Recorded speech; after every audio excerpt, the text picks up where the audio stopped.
Hello everyone, this is TheCodeMaster here, and today I'm going to be showing you how to add a hydraulic launch to your Intamin roller coaster. Just like this, you see it's got all the fins and everything, it's got a catch car, and it even makes the cool sounds.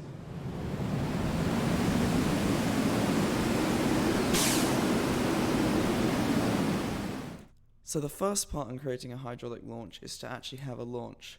Now, in order for the hydraulic launch kit to work, it must be set up like this, where it has a brake and then a launch immediately afterwards. Now, for the brake section, you want it to be about the length of your train. For a 5-car Intamin, that's about 40 feet or 12 meters, and you want it to stop for about 5 to 6 seconds by checking complete stop, and you want it to have transports on and launch equaling the same settings that you've set on here. So I've got a 1.3 Gs here, 1.3 Gs here. And you also want to make sure it's centered on the section so the train will stop in the right place. Now, the length of the launch afterwards doesn't really matter, but I do recommend keeping this to about the length of the train because it will make the next steps easier. Alright, so now what we're going to do is we're going to figure out where we're going to place the launch, because the way it is placed is it needs to be sat right under the third car. And to do that, we need to place a style separator here, because we're going to make part of the track invisible so that the hydraulic launch kit can replace it. So what we're going to do is we're going to go ahead and I'm just going to add another train to my coaster. You can keep doing this until a train appears on your desired section. And if there already is a train on there, then well done, you skipped a step. Anyway, so what we're going to do is we're going to take a style separator again under the style separator tab, and we're just going to put it right there, just in front of the second to last car. So if you've got a 5-car train, it'll be right there. If you've got 6 or 7-car trains, I don't know why you would, but if you do, just make sure that it's on the car before the middle of the train. Anyway, so now we've got this right here. We need to make the rest of the launch invisible, which is easy. We just select it like that and then go to Style Settings and Invisible Segment. And now we can get rid of that train because we don't really need it anymore. Alright, now if we hit freeze, you'll see that a big section of the track is now invisible. This is the section of the track we're going to replace with the launch. To do that, we just need to go to Scenery, choose, and then navigate to where you downloaded the launch kit to, which you should have put it in your park folder, which is in my case Demo Park. If you haven't downloaded that yet, it's in the description. It's very easy, just drag and drop. Then you just double click the only SEO file, which is hydraulic launch, and click it down. It may take a second to load because it's quite a big file, because there's a lot of track and stuff in there.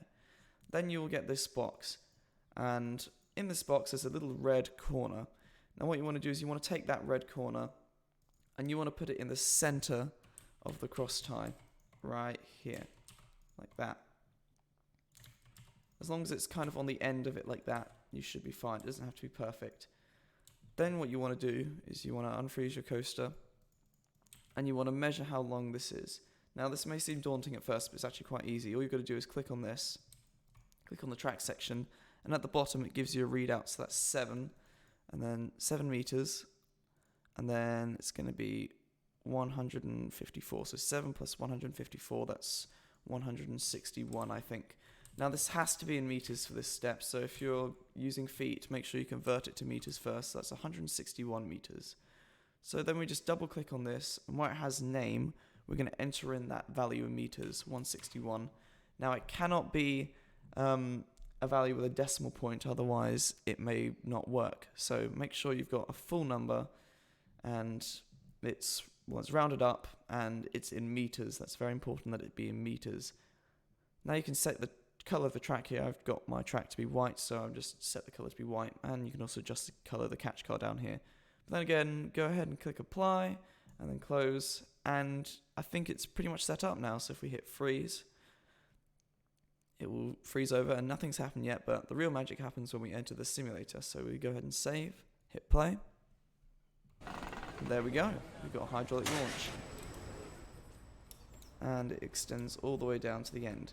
Now if you have a gap at the end, all you've got to do is just shorten your launch down a little bit, or just increase the length by 4, and that should get rid of that gap.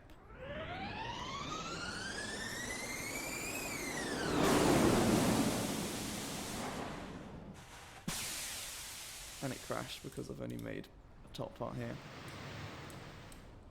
Well, anyways, I hope you like this reverse April Fool's joke, and I hope to see lots of hydraulic launch coasters, you know, around on the on No Limit Central, and on YouTube as well.